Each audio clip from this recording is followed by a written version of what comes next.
Welcome to Parenting Children with Special Needs in a New Reality. We have put together a series for you reflecting on this last year of the COVID pandemic and really looking at what some people might call kind of the perfect storm of the collision between screen time, the need for improved health and safety management during the pandemic, and the way that we've really changed our day-to-day activities, our interactions, the opportunities that are out in the world in order to really sort of meet the guidelines of the pandemic to stay healthy and safe. Because it's been a trade-off for a lot of our children who have relied on music and movement and arts and anything that really has supported whole body self-regulation and learning as we've moved towards this huge increase in screen-based interactions, additional video gaming if you weren't already there, quarantining challenges, remote learning challenges as a result of whole school quarantines. We've been through everything. And as we come up on the anniversary of the pandemic shutdown in Connecticut and across the country, we just wanted to take some time to continue to reflect on what we've learned, where we've been, but also think about the future, think about this new normal, because I definitely think we're going to see some lasting changes to the way that we live and the way that we engage over time. So the more tools that we can have in our toolbox, the more we can reframe on how we want to move forward and how we want to work together as a community to really support children of all abilities and children who are neurologically diverse, but also typical children who've just had a massive increase in screen time. It's going to be really valuable for them because they're still growing up in this world of technology, and they need to build resilience. They need to have the tools in their toolbox so that they can become the leaders of the next generation. They can be more empowered, but they rely on you as the parents, the community leaders, the teachers, the paraprofessionals, the therapists in their space to guide them in that process and show them the new habits and routines that are going to help them be successful. So to that end, we have a special guest with us here today. Ailene Tisser is a physical therapist and owner of Angel Fish.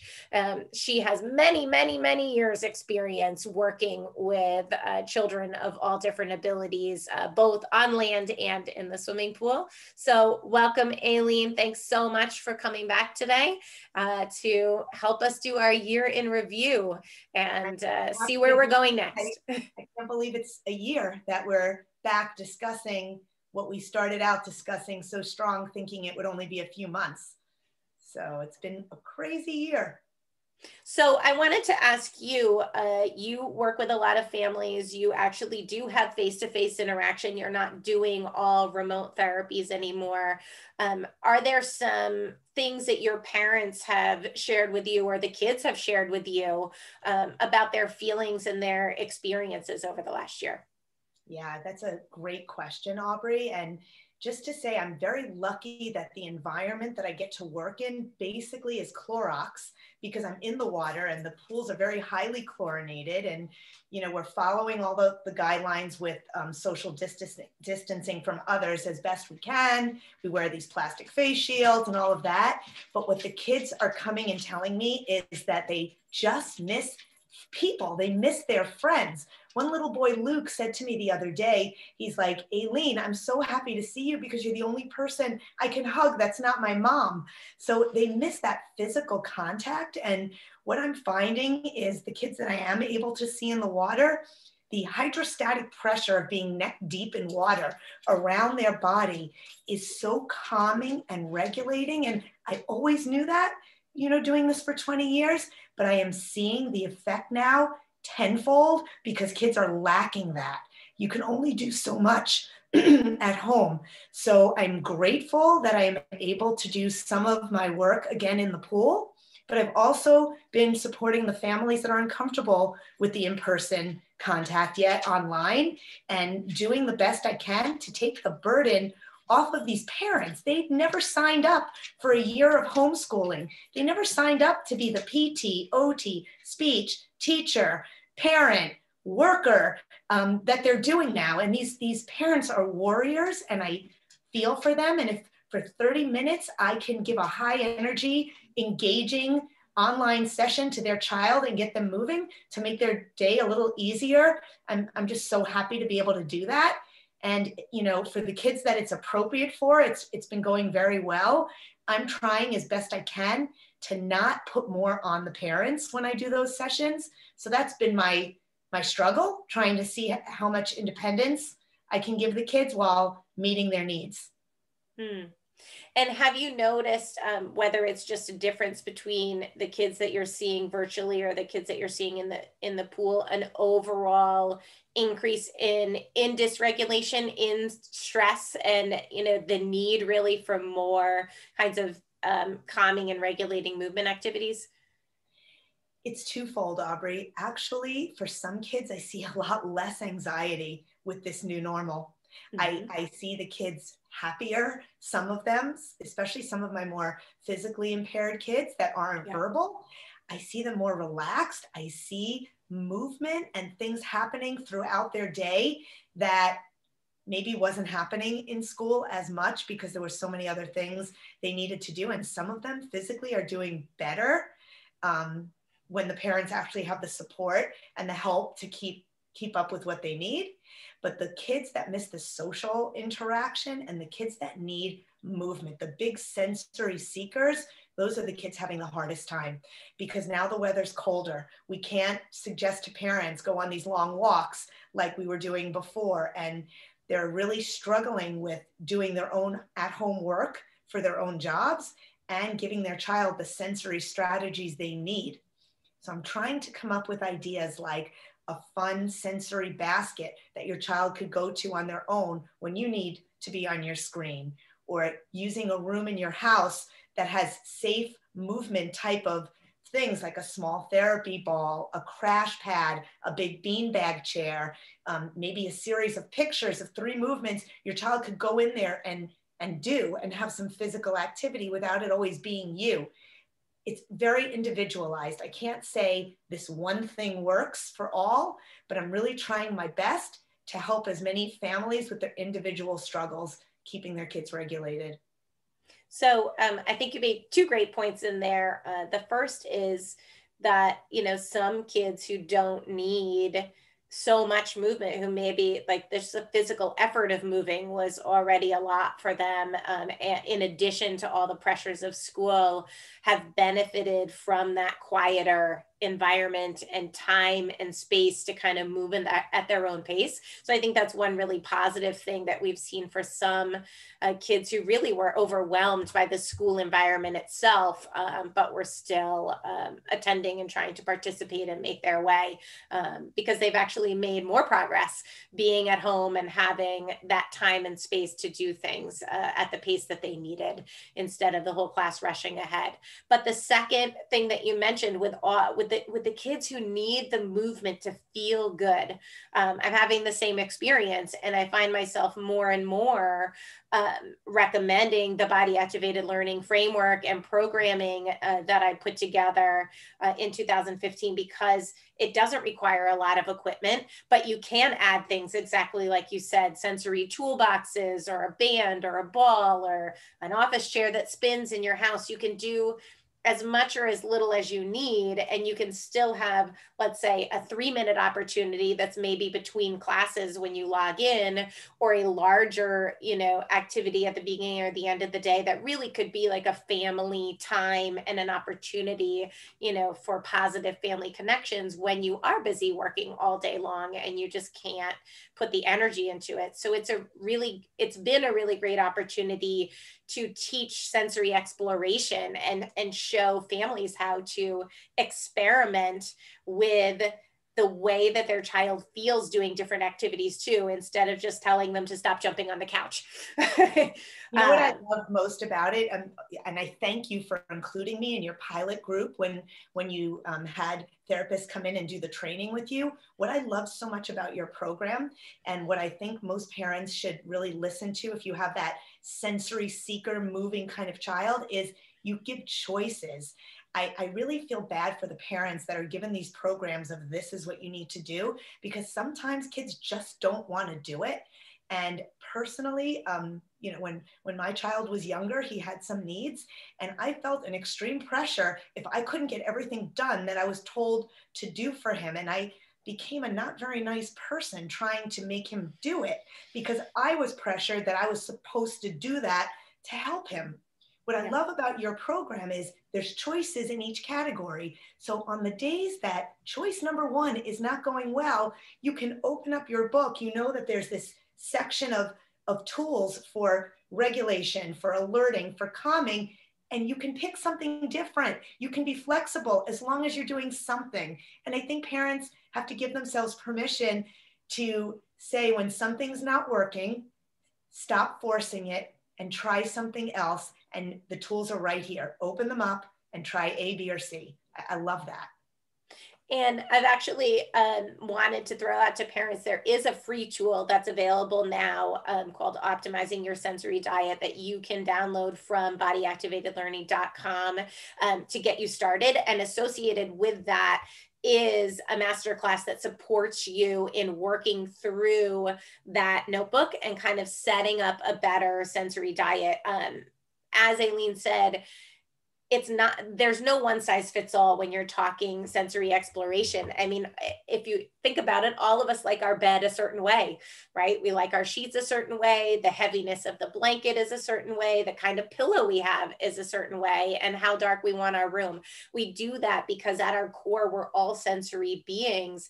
But it's not a matter of, you know, vestibular movement input or resistance pressure or tactile play, as we've kind of artificially boxed it a little bit as therapists to make it a little bit more digestible for families. But it's about finding your own things that work for you. And some, you know, one person's fuzzy blanket is not someone else's cozy fuzzy blanket. And I think, you know, in acknowledging that, there's also freedom to say, you know, maybe you're not doing it wrong. Maybe there's actually an opportunity to have a conversation with your child and include that exploration and comment on, oh, this is what makes my body feel good. And this is what, you know, and so, oh, it looks like you really like, you know, doing X, Y, and Z. It's not a menu. It's not therapists giving you, you know, 50 million to-dos and you always feeling like you're less than. And unfortunately, I think a lot of parents are experiencing that I'm not doing enough because the burden has really shifted to them, since there's no sports activities, there's not indoor ice skating, there's not indoor play spaces for the winter months, you know, and I mean, I'm curious what parents maybe have communicated to you on that subject of just really feeling like, I can't, I don't want to even sign up for a course because I just can't obligate myself to anything more. I'll tell you that the waiting lists and the interest right now for swimming is huge, because it seems to be the safest option right now for people because of the high chemicals in the water and because of the space. And, you know, it's a way for the kids to get a physical outlet. So that's been great. You know, the other thing that I'd like to give a tip to parents to let them know is to not to feel like they have to do everything. I just feel like as a mother, it was just always like, from the beginning, I just felt like I had to do it and I had to do it all well. And if you can delegate, that's also, again, with your body activated activities, like if you can delegate to a babysitter, you know what, from 2 to 3, just go through these activities in the book, have him pick out a few, play a little, then have him do a few more. Delegate. You don't have to do it all. If you need your time, you know, to go for a walk by yourself, or if you want to just cook dinner in quiet, delegate and have people help you. The other thing that I've been having success with my online groups is putting a few kids together that fit well, that would just enjoy being together virtually. So reach out to close friends of yours, or maybe your kids' friends. And if any of them are doing any of these little like online classes or therapy sessions or online Zoom, see if they're able to invite a peer to it. And it ups the motivation. And our girls group, like, we never want to miss it. I just did it last night, and actually the exercises that they're doing in this group, because they're so motivated by each other and don't have the distractions of being, you know, in a big setting with me, everybody's doing so well, better than when we were not online. So that's another option, to try to form these little groups. Yeah.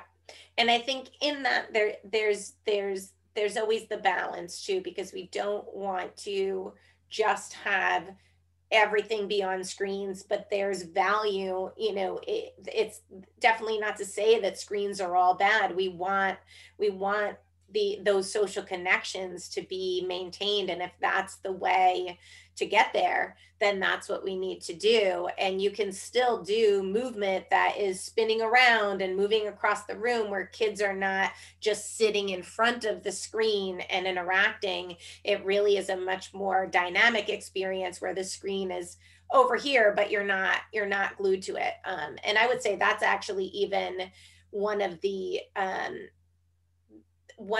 bonuses about doing a small group like you're doing, or even like collaborating. Maybe there is sort of a babysitter that runs it in one house, if she gets the training, and she runs it for the neighborhood kids, you know, because the moms and dads are working, and they all get together and kind of do something fun online, which ends up being even better than just those wiggle breaks and brain breaks that the teachers are doing or were doing at school. Because even with those, what ended up happening is the kids just stood in front of the big Promethean board, you know, with a screen, and were watching the person on the screen, you know, do all the movements. But in this way, it keeps it a bit more dynamic too. And maybe you are like, hop over here and come back, and you don't always have to be looking at each other when you're doing the exercises and the activities. Yeah. We're also trying to sometimes make it a competition. So whoever does it 3 times this week, you come back and show me next week, and we'll do something fun. Or I mailed them all like a little rubber bracelet. I had these little rubber swim angelfish bracelets at the end of the week. And I said, check your mail, something special is coming. Like, just ways to keep everybody motivated and engaged and connected. Yeah. Yeah. And I think we can't really, it sounds like, you know, both of us are, you know, very movement oriented for a living, but we've really talked a lot about the changes in just mental health and overall wellness as we've moved through the pandemic. And we both know that movement is so powerful in terms of releasing all those feel good hormones, as far as serotonin and all that, but also that human connection being such a powerful piece. And I think I've heard from a lot of students, like, having the Zoom classroom is just not the same, because the teacher doesn't engage with everyone in the same way, because they can't even see all the kids on the screen at once a lot of times. So a lot of kids are sort of hanging in the background, or they're only half there doing independent work while they feel like other people are watching them because they're on a screen. There's a lot of that mode of interaction is very different than what you're talking about, where it's really building that community and connection, and getting kids, you know, to fill in that gap in that human need that we all have to be connected, and simultaneously be doing something that physiologically boosts those feel good hormones and help us feel more comfortable in our own skin. I'm just going to go on a limb for a minute and be honest about something, and vulnerable, and just say it. I can give you all this great advice, like as a therapist and in my brain, but at home, my kids are adults. I am not dealing with those same struggles. And what I noticed when I'm doing these sessions with the kids, the parents are needing me sometimes more than the kids. They want to talk with me. They want to talk with each other. They want to learn from each other because they're living it. We're giving everybody ideas. So I've been extending, like, just the kids get off the Zoom, and then for like 25 minutes, the moms of the kids we were just working with, I mean, we're having the most beautiful conversation. We're laughing, we're crying. I just want to encourage the parents to reach out for that too. Sometimes you need the support of each other, and we're here. And Aubrey and I, we can help coordinate that. We can connect parents together. A Zoom is so easy to do. And I just want you all to know you're not alone. And yes, we're giving you heartfelt advice as therapists, but sometimes you need to connect with people that are living it just like you. So reach out and we can help make that happen too. Yeah. So, and actually it's interesting you say that, because I do in my parent coaching program, that's exactly what's happening, is that, you know, I do have some moms that they really need the advice and the feedback and the support, and they love it when there's another mom to talk to, or another dad even, who's saying, I'm trying this and, you know, I'm not doing that great, or I already lived that experience because I have older kids and you have a 5-year-old, let's collaborate, let's connect. So it really can be very empowering.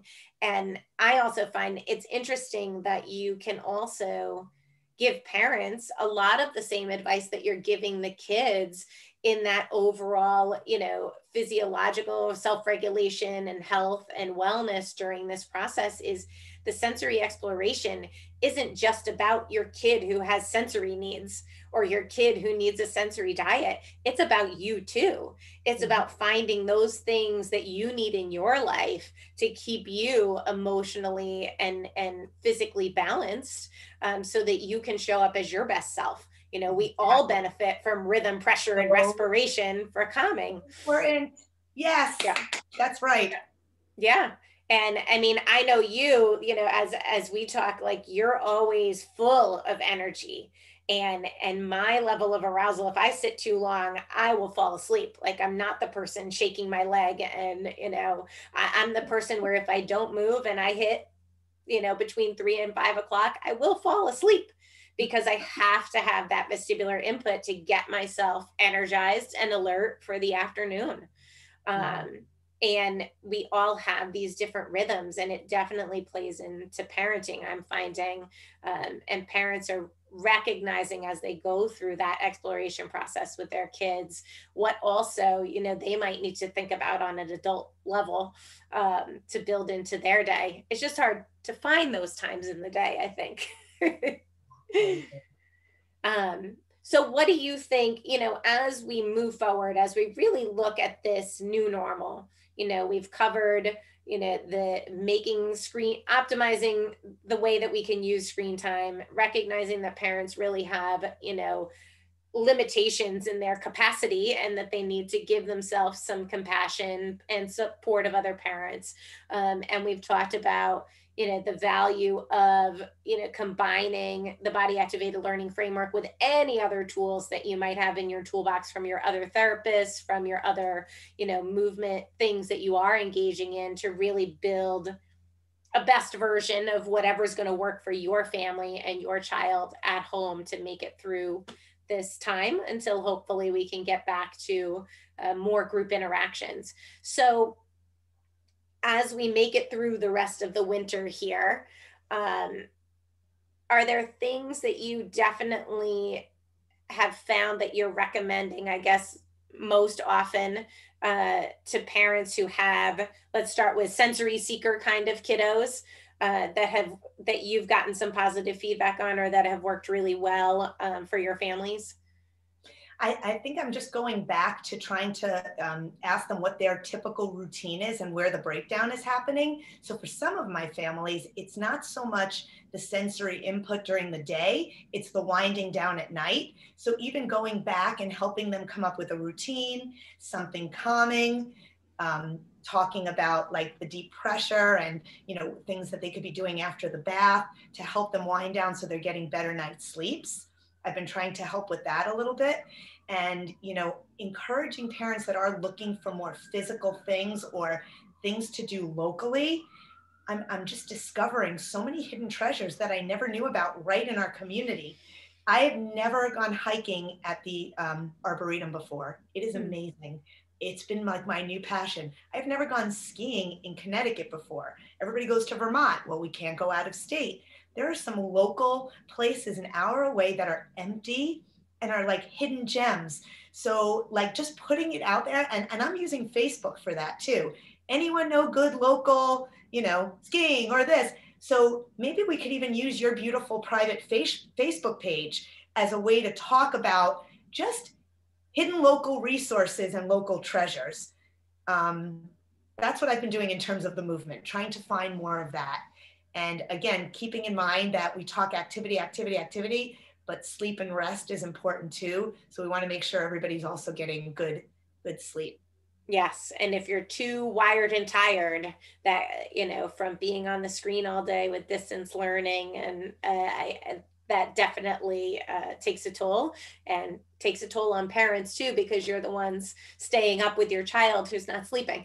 You know what I'm finding too, Aubrey, is some of the parents are trying to get in the activities. So they're doing it late in the day, and the vestibular input is very alerting and arousing. Yes. So when I was talking to a lot of these families, I'm like, nope, I'm doing everything. Yeah, but I'm doing it at 6:30. Well, guess what?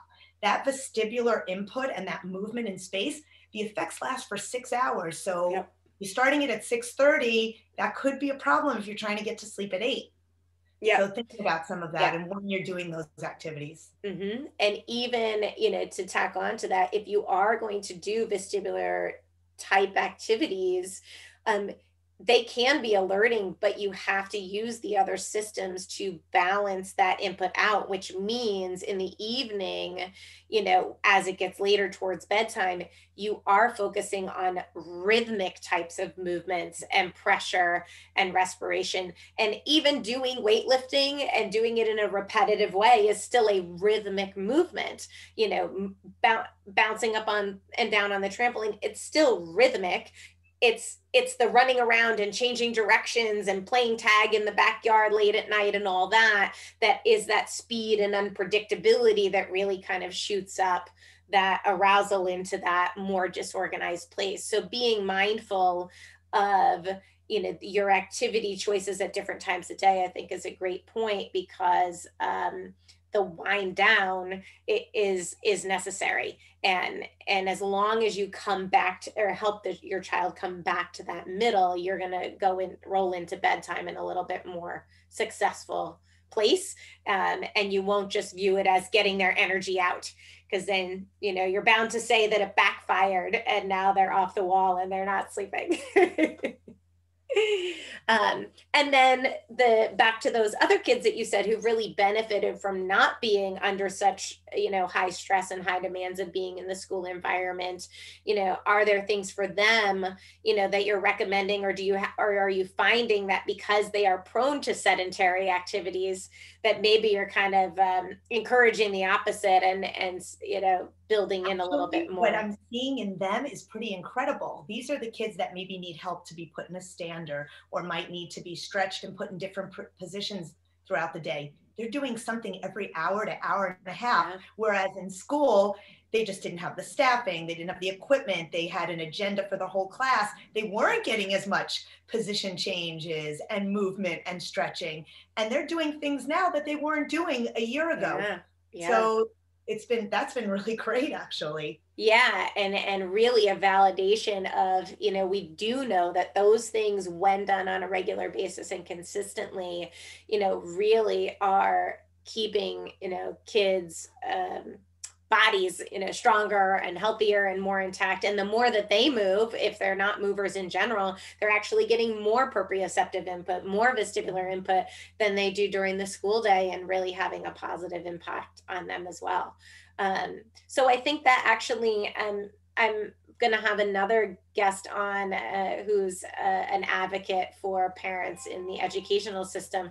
I think that's actually a great point, and something for parents to think about, as we've seen, what kids are thriving and what kids are not thriving. And it will allow us to then become better advocates in the future for saying, what is the best combination of resources for our child's needs? And is the school really kind of prioritizing the things that actually are helping that child make the most progress? Because I imagine they're probably even doing a little bit better with school and getting things done and developing as a function of having that access to movement that they didn't have before. The kids that are thriving that population, the parents can now go back when they go back to school and go into those PPT meetings and say, no, I've proven it. I've done it this way, and look at what they've accomplished. Whereas before, parents didn't have that data, if you want to say, or those facts. They just were asking for things, but now they could say, no, I'm telling you, this is what works, and we need to build this into the day. Yeah. Yeah. So we've learned a lot. And I think, this is an ongoing conversation. It's not all negative. It's not all positive. We're reinforcing the fact that everybody is a sensory being. Everybody, has a different combination of needs. And through this exploration process, kind of forced exploration, as a result of having to put in a lot of safety measures for the pandemic, there is an opportunity for us really to learn more about our children, spend more time with them, and learn for ourselves either how we can advocate, how we can change our day, how we can show them some new routines if it fits in that, and how we can work together differently as a community to help our kids become more resilient and stronger for the future. I think all these new habits and routines, when they're working, the child then reflects back on this time as not all bad, as wow, I started doing this during the pandemic, or I found this really cool thing that worked, or I did this fun thing with my friends online, and, replaces the discomfort that they might have been feeling with hope and empowerment. So thank you so much for coming today and doing this webinar with me. I really appreciate it. We don't get to talk enough. So hopefully I'll have you back. I hear that you're doing something exciting coming up soon, and you'll be able to have a big audience. Did you want to give a plug for that, Ailene? Well, I'm just trying, again, that's just my silver lining of all of this. I've never been a technology person, and I'm now realizing that I'm out of my little fishbowl of my day-to-day work, and I'm trying to reach more people, to teach them what I'm doing, to teach them about the miracles that can happen when you understand what to do with children with special needs in the water. And I'm doing webinars now in other countries and just reaching a larger audience. That's really exciting. And yeah, I have a big webinar coming up next week in India. And it's after my second COVID vaccine, which I heard many people get a fever from. So I might not look my best at the webinar, but I'm excited to give it. That's great. And where can people find you if they want to connect with you directly? Yeah, you can find us on Facebook, Instagram, our website. Everything is under Swim Angelfish. Fantastic. And reach out if we can help in any way, from your kids to connecting parents to resources in the community. I'm here to help. So thank you. Fantastic. All right, everyone, I hope that you enjoyed our conversation today. We will be back with more guests over the next 6 weeks and continue to reflect on the past year and what we need to do going forward. Thank you all for joining. Remember, if you want to learn more about the Body Activated Learning Framework, you just need to go to bodyactivatedlearning.com. There's lots of free resources and other things that you can participate in to further your knowledge, to get support from other parents. We're really trying to build a bigger community and help you get the tools that you need, and help your people in your community get the tools they need to help children better in this new normal. Have a great day, and we will be back again next week. Thank you.